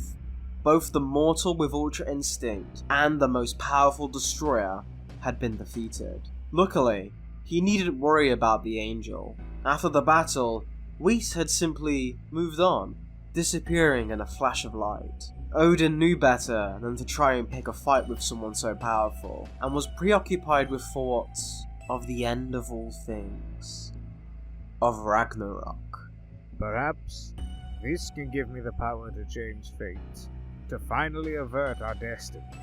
Destiny is a bigger trickster than you or I, Odin. Loki sauntered into the room, and Odin felt the last bit of his energy draining already. Dealing with his blood brother was more exhausting than any battle. Were you able to secure the Kai? No, actually. Odin was shocked. His eyes flared with rage. How could someone as skilled as Loki fail at what was supposed to be the simplest task? What are you playing at, Loki? Do you not know what's at stake here? Easy, old father, I'm well aware. Things are still going smoothly. Either the Kai was destroyed in the trip, or he'll bring even more warriors for you. Or he'll bring Zeno and wipe us all from existence. Yes, that is a possibility. I will not see my efforts go to waste for your games. I wonder what Freya would say if she could see you now. The All-Father almost instinctively raised his hand in front of Loki, ready to destroy him for that comment. It was an old wound, the oldest of wounds. And Odin's either cheery or serious face was now in turmoil. That is, until one of his ravens arrived on his shoulder and whispered into his ear news from across the cosmos. You are very lucky, as always. The Kai survived, but he's made his way back here, and he's brought the prince. See? It all works out. Prepare for battle, Loki. Be careful not to stand in front of my spear. Yes, All-Father. The God of Lies had managed to escape with his head once more, and the Asgardians prepared to confront the intruders. The group from the 7th universe arrived at their destination, only to find an army of soldiers waiting for them, with Odin leading the charge. I believe you're the Prince of Saiyans. Vegeta the... 3rd? 4th. So you can erase the other 3 from your memory, what little of it you have left, I mean. Another talker. What was that? Odin comically shook his head and let out a very tired sigh as Vegeta shook his fist in anger. He really didn't have the energy for this today, but decided that it would be worthwhile seeing what the prince and his companions brought to the table. Tyr and Loki stepped forward. The army seemed to be well aware that they couldn't change the outcome of this battle. They were merely a ceremonial display, meant to show support to their leaders. Any info on these guys? Right. The one on the left is Loki. He's bad news. And the one without an arm is Tyr. He's the god of war, and I think he also has a pet. A horse? No, it was... Oh, a wolf! Yeah, watch out for his wolf. It's supposed to eat the sun in the myths. Oh, really? Well, now I know who I want to fight. Well met. I have never encountered such a bold dwarf. Tyr meant to be gracious, but the insult caused Vegeta to power up instantly, going straight into the Super Saiyan Blue form and charging the warrior with a deadly combination of blows. Meanwhile, Gohan powered up into his own ultimate state, not willing to make any mistakes against such a dangerous foe. Yet Loki simply stood still, aimlessly looking away. Gohan was confused, turning to Supreme Kai for help, with the Kai only being able to warn that any sudden moves could be turned against the Saiyan. If Loki wasn't going to attack, maybe it'd be best to wait until Vegeta had taken care of his foe, stall for all the time they could. Vegeta was overwhelming the one-armed fighter. Tyr was skilled and powerful, but the Saiyan was on a completely different level, and the difference quickly showed. Still, Tyr kept an eye out for any weaknesses, and as Vegeta got a little too comfortable in his advantage, Tyr slammed a headbutt against the prince, knocking them both back, with only Tyr taking any real damage. You're a fool, but you've got pride, I'll give you that. Likewise. Were this a competition, I'd gladly have fought you alone. However, for the sake of my All-Father, I must not fail. My pride was given away before, and now I shall surrender it once more. To me, Fenris Wolf! Suddenly, the ground beneath them began to shake, and Vegeta wisely took to the air, as in a split second, a gigantic pair of jaws smashed through the earth, devouring any of the civilians too foolish to move away in time. The beast was beyond comprehension, its paw alone dwarfing an Uzaru, and despite its size, it was fast. Vegeta could hardly raise his guard as he was slammed by a tail swipe into the serene lake that surrounded the castle. Tyr rode upon Fenris's snout. Surrounded by energy, he had raised the pup, and was the one who gave his arm to ensure it would be forever bound to serve Asgard. Now, it was time to unleash centuries of the beast's rage. Together, old friend, we shall end this sin. Vegeta emerged from the pool and greeted the pair with a devastating punch to the snout. The giant and the Saiyan's raw strength being pitted against each other as they struggled to see who would budge. A nice effort, but sacrificing your pride to serve a master will never lead to true strength! Unleashing the full power of his evolution technique, Vegeta slammed his feet against the bottom of the beast's jaw, unhinging it in a single motion. Then, with a symmetry of power that would make his master Whis weep with joy, Vegeta fired a gigantic Big Bang attack down the monster's gullet, erupting it and Tyr in a fiery blue explosion. Once the dust cleared, Vegeta wiped his brow. The battle was short, but it was definitely intense. Had he not been strategic enough to force them into a head-on strength test, they could have used their superior speed to overwhelm him, killing him before he had a chance to power up. Back on the castle grounds, Odin had been paying close attention to Vegeta's show of power. Indeed, it rivaled Son Goku after all. The Allfather smiled, realizing that with those three added to his arsenal, any doubt of failure would be erased from his plan. Gohan and company, still staying vigilant on Loki, who was yet to move from his spot. This time, he looked to be preparing a bowl of soup with his magic. This Loki, he has immense power. I don't know why he doesn't use it. No. Something about this isn't right. Videl said he was the god of lies. He's trying to keep us from figuring out what he's really doing. Wait! Videl! Gohan turned and placed his hand on his wife's shoulder, only to pass right through it, the illusion fading along with Loki drinking tea. The real Loki stood beside Odin, holding Videl in one hand and charging a blast in the other. Let her go right now! Oh, the great Saiyaman indeed. What a sickening sense of entitlement you have. Gohan, wait! He's trying to provoke you. This creep doesn't scare me. He's all talk. Oh, really?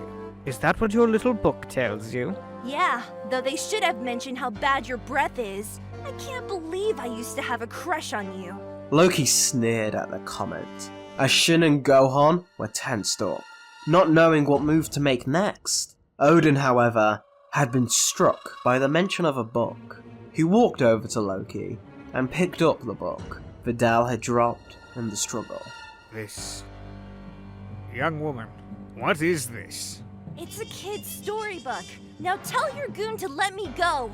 Freya, you did this, didn't you? Your Valhalla.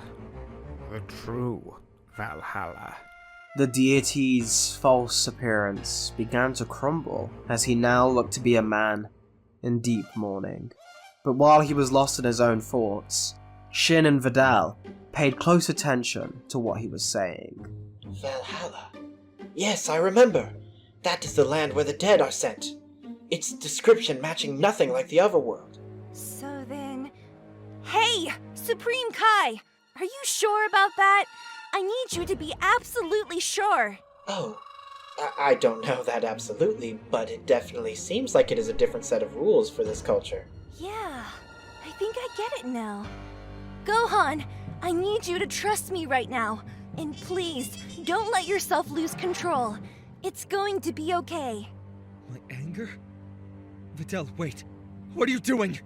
Videl mustered all the speed she could from her training and bit down hard on Loki's arm, causing the god, who was already thoroughly annoyed with this choice of a hostage, to tire of her presence. Burn, you impudent wench! A blast encompassed Videl's vision, seemingly reducing her to dust in an instant. No, that kid. Videl! Videl! Vegeta had just arrived on the battlefield, only to brace himself as the sudden surge of power emanating from Gohan was enough to push him back. The emergence of a sun-devouring wolf seemed like a child's tantrum compared to the cascade of energy emanating from the hybrid's body. Odin snapped out of his funk as his eyes widened. He had never seen potential like this. Raw, untamed power. Perhaps this boy was actually the champion he had sought. Before he could think further, what was a storm of rage began to flow into a stream of focused hatred. Gohan didn't scream, he just stared right at Loki, closing the distance between them in an instant. Not to the Loki that was in front of him, no. Gohan could tell the decoys apart now. He grabbed the real Loki, hiding in a bush, by the throat, before slamming him down to the ground with enough force to nearly break his back. I promised not to lose control. I trust my wife. I'm going to trust you to stay right there. How kind of you. Vegeta was surprised at the boy's restraint. In his shoes, Loki would probably be dead right now. But he knew the Earthling girl had a spirit. She'd proven that to him. Whatever gave her the confidence to get herself killed had to mean something. In the meantime, with Tyr dead and Loki being held down by Kakarot's boy, it meant Vegeta finally had a chance to challenge the one in charge. Odin stepped forward and readied his spear for battle. Videl blinked, expecting to feel a massive burst of pain, only to be met with nothing. In one moment, her vision was filled with Loki's blast, and in the next, she was in a scenic, snow-covered field, stretching as far as the eye could see. It worked! I think? Unless this is heaven and I messed up. Oh, Gohan, Pan, I'm so sorry if I got myself killed. As Videl began to freak out a little at her heavenly surroundings, she quickly spotted something in the distance that alleviated her worries.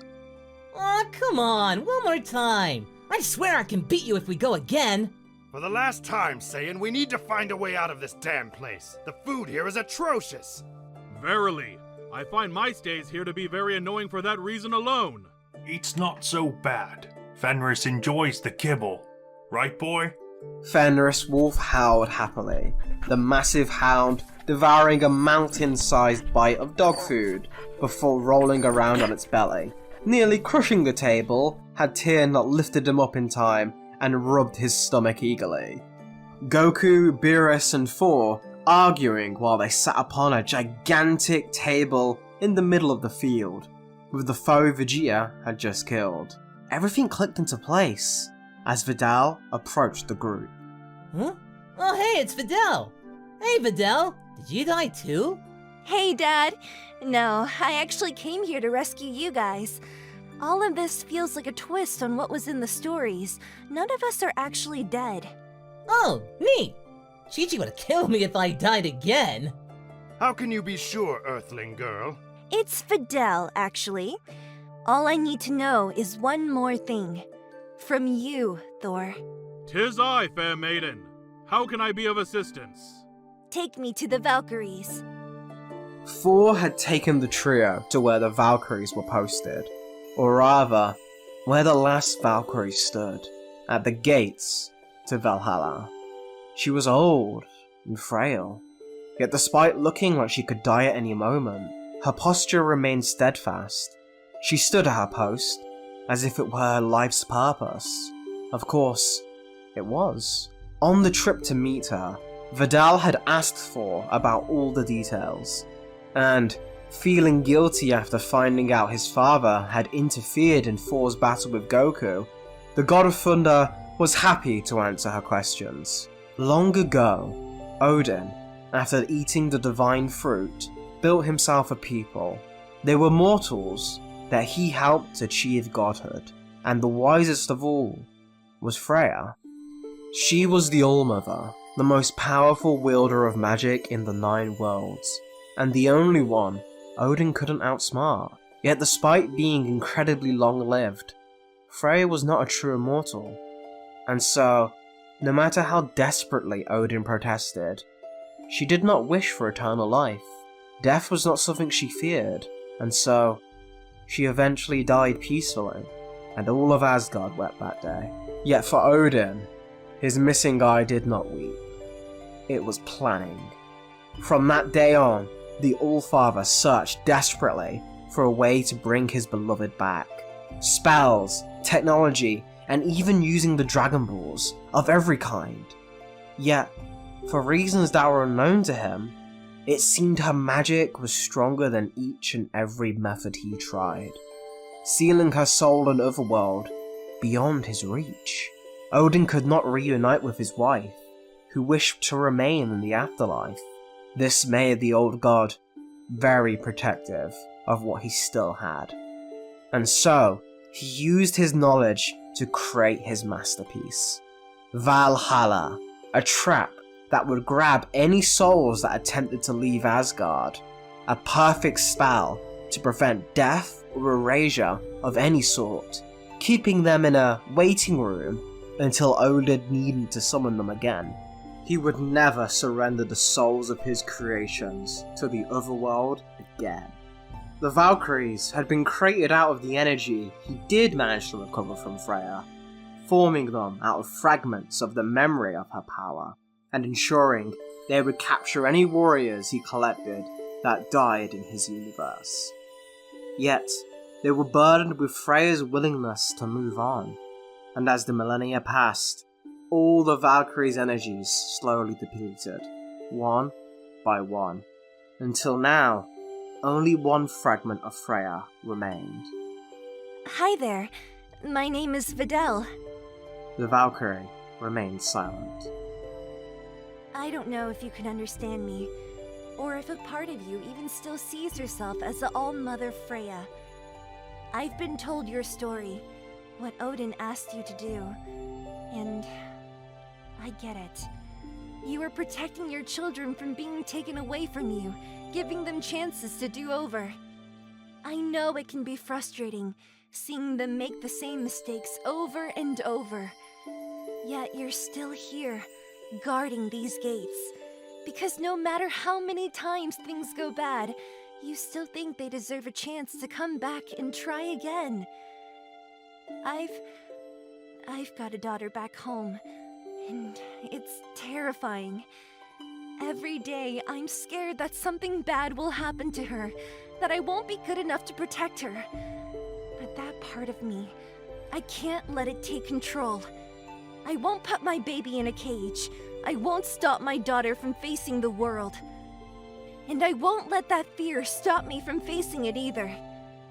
Please, if you care for the people of this universe, like a mother does, you need to give them the chance to make their own path. Thank you, Videl. The old woman began to glow in a heavenly light that surrounded and enveloped Videl. The aged Valkyrie began to transform, regaining her youth and emerging as the goddess Freya, or at least an echo of her. I have been serving my husband's will, not out of servitude, but out of hope that one day someone would ask to leave Valhalla. A being who understood what Odin never could. Please, daughter of Satan, sire woman, I beseech thee, take what remains of my power and save my husband from himself. Videl emerged from the light as the final Valkyrie of Valhalla, granting her a boost of energy she had never felt before, but one she knew was fading fast. She opened the gates of the afterlife with her new godly infused power with a snap of her fingers, and led Goku, Beerus, and Thor back to the realm of the living. Vegeta tried to move Odin's boot up his neck, but it was to no avail. His strength was leaving his body. The injuries were simply too great. Loki had vanished, and although the rage inside Gohan compelled him to pursue the fiend, the rational side knew that he needed to try and help Vegeta. However, Shin and the Half Saiyan made little difference against a power like Odin. The Elder God even made sure to destroy Shin's Patara, well aware of the bothersome fusion technique, and the danger that it could cause if the two Saiyans decided to use it. You have such potential inside you. Yet you are content to let it lay dormant. Why? Some things are more precious than power. I agree. And now, you will join my warriors in Valhalla, ready to protect them from themselves. Odin's eyes focused as he prepared to unleash his version of the Hakai. Get the hell away from my husband! The final Valkyrie smashed Odin in the side of the face with a faster-than-light dive kick, hurtling the completely shocked deity into the walls of his castle. Vegeta looked up with a grin to see Kakarot, Beerus, and even Thor following Videl's path. The Earthling woman had done it, and not a moment too late. Hey guys, sorry we had you worried. While the others caught up, Gohan had only one thing on his mind. He ran up to his wife and grabbed her in a giant bear hug. I was so worried. I was so scared I'd lost you. I'm sorry for scaring you like that. I just couldn't think of another way to win. I'd hate to think I made you lose control. I know you hate that. I managed. I trust you, remember? The two held each other tightly before Videl eased Gohan enough for him to let her go. Okay, I think I'm good. So, I'm guessing the new outfit is how you can kick a god through a castle. Pretty cool, huh? I think I used most of the energy up in that one attack, though. I have no idea how you guys keep it up for so long. You did better than me and the prince over there. Right, Vegeta? I loosened him up for her. But, yes, you've done extremely well, Videl. The Saiyan gave her a thumbs up before turning to Kakarot, Beerus, Thor, and Shin. You three didn't happen to get healed in the afterlife, did you? A little, but only for our physical injuries. My energy is still totally drained. Aye, Valhalla is designed to keep you there to recover for many years. I'm afraid I stand little chance against my father. How pathetic. I still have my strength. We destroyers aren't kept down so easily. I'll handle him. You mortals just sit back and watch. Goku grabbed Beerus' arm, staring at the destroyer. The two had been through many battles since their first meeting on King Kai's planet. They had both changed, ever so slightly. Maybe in a way that only they really understood. Beerus stared back at Goku for just a moment, exchanging more with that look than ever could be said with words. Fine, and just how do you plan to help me? Surprisingly, it was Vegeta who extremely reluctantly suggested an idea. Odin was in shock. He, by all accounts, had just been hit by a Valkyrie. No, clearly it was the Earthwoman they brought to his kingdom. But the energy, that key, there was no mistaking it. It was Freya's godly power. The last Valkyrie had betrayed him. Even his son Thor now stood with the enemy. Loki was nowhere to be found, hiding like a rat. All his soldiers were vanquished by Vegeta. It was all left to him now, as it had been in the beginning. I am trying to protect you all! You have no idea how much I've sacrificed. Beerus, the Saiyans, they could have helped stop you from killing yourselves. No matter how many chances I give you, no matter how much I prepare, Ragnarok always comes in the end. I have long searched for the answer, a way to break its long cycle. Well, on this day, I say thee nay. Today, I am Ragnarok.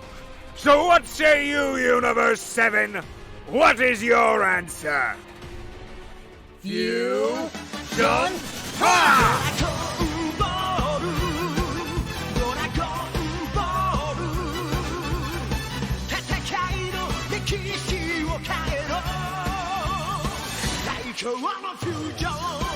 Odin was amazed, as before him now stood the most powerful beings in Universe 7.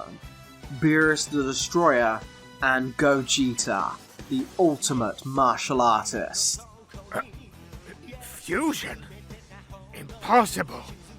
Where are your Patara? Looks like you should have done your homework. There's always more than one version of a technique, old man. Besides, earrings have gone out of style. You're even more annoying, Fuse. Let's get this over with. All right, let's do this! Side by side, the two students of Whis powered up, their auras merging as energy flowed around them. Very well. Have it be! Gogeta took off at full speed, much to the Destroyer's annoyance. The fusion reached Odin faster than he had been expected. Without pausing, the hero landed a spinning kick to his face and began pounding him with punches, pushing through the All-Father's blocks. For the first time in his life, Odin felt the sting of a stronger opponent's blows crash against his arms, but he could stay in control. Odin used his time skip and suddenly caught hold of Gogeta's leg, restraining him until Beerus's knee cracked against the old man's torso, causing his grip on Gogeta to weaken. The Destroyer began firing rapid-fire Hakkais, forcing Odin to focus all of his attention on dodging Beerus's attack. Gogeta twisted away, redoubling his own attack. The auras of the two flashed in spirals around the ancient being. The combined barrage of attacks was overwhelming. Though they had never fought before together, they timed their attacks with instinctive precision. One instant, they would attack together, their combined strength blowing past Odin's defensive moves. The next instant, they would alternate attacks in perfect rhythm, wearing his strength down rapidly. He had to constantly change his stance. The techniques he used against one were completely ineffective against the other. Gogeta was faster and more powerful, but the danger Beerus posed with his mastery of destruction energy was even greater. You're nothing but a copycat. You can study my attacks all you want. Your attempt to copy my Hakkai is pathetic next to the real thing. I bet I could do it better if I tried. You shut up! It was taking everything Odin had to stay alive. Although the two fighters were tremendous warriors individually, it was their rivalry that made their alliance so effective. Each gave his all in an effort to outdo the other. Each pushed himself to the limits of his abilities. Beerus, however, began to falter.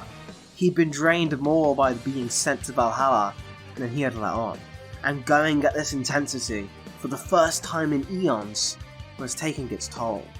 Odin recognized this, and with a flash in his eye, used the technique of Universe 11's Jiren to send Beerus hurtling to the ground with a rapid barrage of attacks. The Destroyer crashed to the soil, leaving a crater that destroyed Odin's castle, and left the god incapacitated. That was a dirty trick! Don't you have any original moves? Or did you just spend all these years crying on your throne? You have no idea what I'm trying to do here. With your power, together we could prevent my children from destroying each other. Countless wars, again and again. Every time I bring them back, no matter how many times I prepare, they always destroy each other. I am trying to save my children, you fool! No, you're just trying to control them. Kakarot heard what happened to your wife. You tried to control her too, and she left you for it. Cry me a river.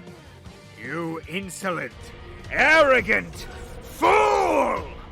Odin's staff glowed with power as light from Asgard began to funnel into it. All the beings of Asgard had died at some point, and then were revived by Odin. This had happened naturally and from war, over eons. Now, Odin was taking that power back. But not just Asgard, all of the 9 worlds of this universe. Every life form, their souls left their bodies and funneled back into Odin's staff. Thor looked up, feeling the last of his life leave his drained body, shocked at what his father had become, a warrior even more brutal than himself. Even Loki, who had moved to a spectator position, was powerless as his energy was drained to zero by Odin. He had never seen Odin push this far. The calm, funny, carefree, wise god had returned to the anger of his youth. A savage warrior who sought knowledge for knowledge's sake. Some protector you turned out to be. What kind of god does that to his own people? I am well aware of the limits of mortal fusion, no matter their method. So tell me, how much time do you have left to stop this? A universal-sized blast emerged from Odin's spear in the shape of a giant serpent. This was his ultimate attack, with enough crazed power to rip his entire creation to shreds. That thing's gigantic! Fine, right back at ya! Big Bang Kamehameha! The beams illuminated the black universe and made it shine with the light of a chaotic rainbow. Gogeta's beam was incredible for any mortal, but even it paled next to the sheer scale of Odin's world serpent attack. He was losing ground, fast, and a fear crept into the fusion's mind that maybe he would defuse before he could even try his full power. Gogeta, don't hold back! We're with you! Supreme Kai? Wait, everyone, you guys are... Gohan, Videl, and Shin were pouring their energy into their own attack, firing at Odin's back. The Kai was even using his magic to try his best to hold the god, even for a fraction of a second. Don't count out! The champions of justice! The Great Saiyaman! And the Great Saiyawoman! And I too am here to help! Gogeta smiled. Together, those three had given him just a moment, just an instant, to push himself that extra step. But the trickiest part was coming up with a name. Let's try it anyway. Kaioken Evolution! Gogeta's aura erupted in an explosion of purple, his beam rapidly challenging Odin's own attack. But just as it seemed the two were stuck in an equal clash, Don't you dare count me out! You've really pissed me off! Beerus, having recovered as much as he could, threw one last ball of her Kai energy towards Odin's beam, erasing the world serpent in a burst of purple light. With nothing to clash against, Gogeta's attack spiraled towards Odin, leaving the warrior no time to react as the gigantic wave of energy flowed over him. No more tricks, blood brother. Loki! No, I can beat this! Our time is over, Father. Let go. Oh, please, I can save you, son. I can save everyone. My love, you don't need to fight any longer. Be they the souls of the people he was harnessing, or simply a figment of his broken spirit, was only for Odin to know. The god dropped his weapon and accepted his fate inside the gigantic energy wave. The light of Gogeta's attack was said to be so bright that even other universes could see a rainbow in the sky that night. The fusion fell to the ground, diffusing just before he hit the floor. Everyone was exhausted, but thankful that finally the battle seemed to be over. Oh, how good to see you all alive! I just had the most delightful trip tasting the foods of this universe. I hope I didn't miss anything important? Whis, just take us home. Of course, my lord. At once. Odin opened his eyes, expecting to see nothing, but instead, he was greeted by something even less expected. His family, his people, every single soul of the 9 worlds in Valhalla, as it slowly began to fade away. He had been killed, and so the realm he had created was falling apart. You finally learned to accept things outside of your control. I always hoped to see you again, my love. I regret that I did not foresee how bloody stubborn you would be before you got here. I am sorry I caused you such pain. Freya, your soul was lost. I thought forever. I did not wish to be found. Not by the man you became. I hope these events have brought back the one I fell in love with. Well, it's lucky I decided to give the mortals a few hints and guides along the way. We've all been quite awful to each other. This is all your fault, Freya. You wanted this, didn't you, Loki? That's why you sent Thor to Earth. Maybe. Or maybe this was always how things were meant to go. Father, Valhalla cannot be maintained anymore. Without the Valkyries, without you, the spell preventing us from entering the other world will fade. But while we are all here, we can return to the living one more time. It's your choice, my love. You gave us all this chance. Despite the mistakes you've made along the way, I will follow you in whatever path you choose. This time, I will not leave you to suffer alone. This blasted eye. Always leaking. Damn thing.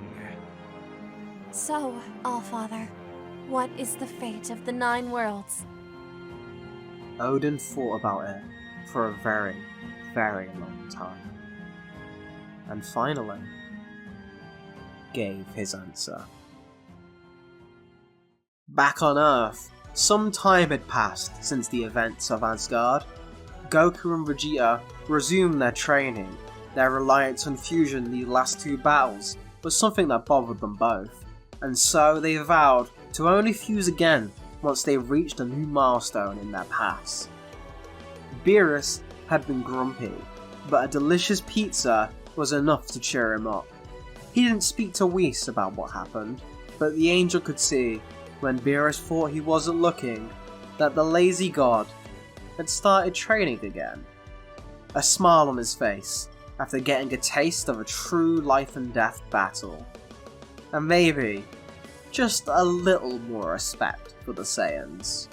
Though this wouldn't last long, as soon news of an escape from a galactic patrol prison would reach the Earth. You still kept it, huh? Of course! I couldn't stop thinking about what Odin said. When he saw the book, he mentioned Freya. These stories had to end up on Earth somehow. Maybe she was trying to make her family live on too, in a different way. Well, either way, I've gotta say, we should have tried this sooner. I've never seen her sleep so well. She really loves these stories. Our baby girl might just grow up to be another Valkyrie.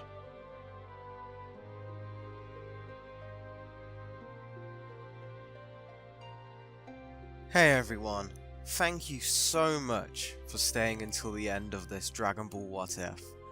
Norse Dragon Ball has been a passion project of mine, and finally getting to wrap it up and show the full story to you all has been a dream come true.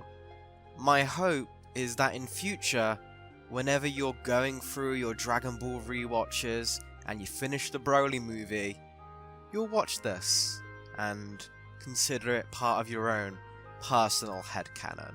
Well, at least I will. I may return to these characters in future. There are 9 whole other worlds we didn't even show, but for now, this is the end of the Asgardian story in Dragon Ball. But the biggest project Geeks for Fun has ever done is coming right after the week this goes public, so make sure you stick around for this teaser for Echoes of the Night. It's the city. There's just so much chaos just bubbling under the surface. It's like you say, there isn't a soul in Gotham who keeps controlling the city. It isn't human. I heard it from Bill that it took out 7 guys last week. Wait, what? What is that thing? I have heard tales of a Batman from Gotham. Never seen anything move like that. A man-beast who strikes from the shadows with uncanny skill. Get the hell away from me! You're not going to die. Your soul is another matter. Can you believe the people in this town?